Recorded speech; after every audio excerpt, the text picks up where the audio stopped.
And today, the new News Corporation, shorn of its highly profitable global film and television empire, rebadged its Australian arm. News Limited has become News Corp Australia.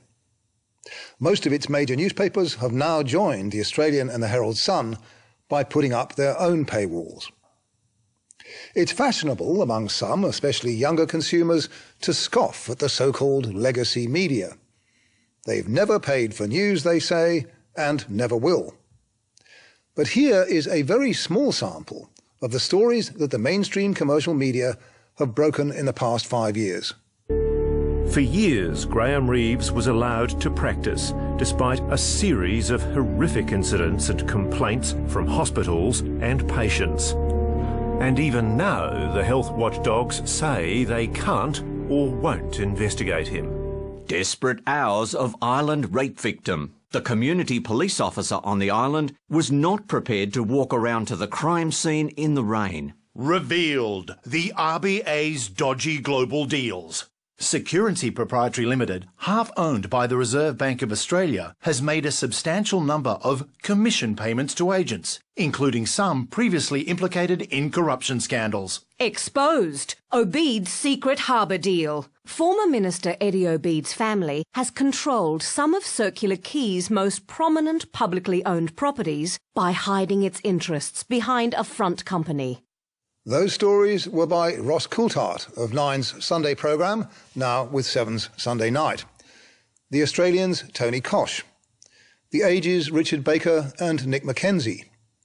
The Sydney Morning Herald's Linton Besser and the incomparable Kate McClymont.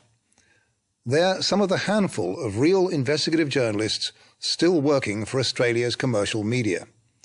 The work they do requires time and money, and the willingness to risk huge costs incurred fighting battles in the courts.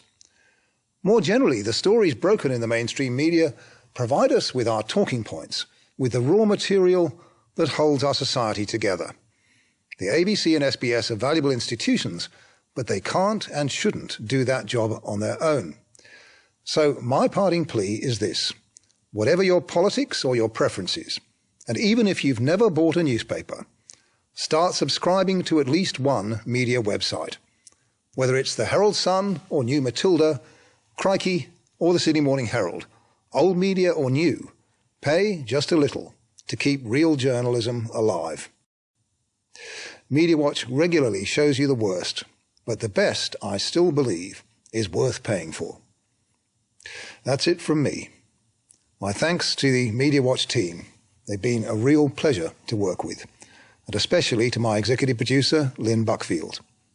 To the ABC's senior management, who've unfailingly supported us, however uncomfortable we sometimes make their lives, and who've never once interfered in the choices we make. And of course, to you, our loyal and mostly appreciative viewers. Next week, Paul Barry will be in this chair. He's one of this country's most experienced journalists, and he doesn't scare easily. You'll be in very good hands.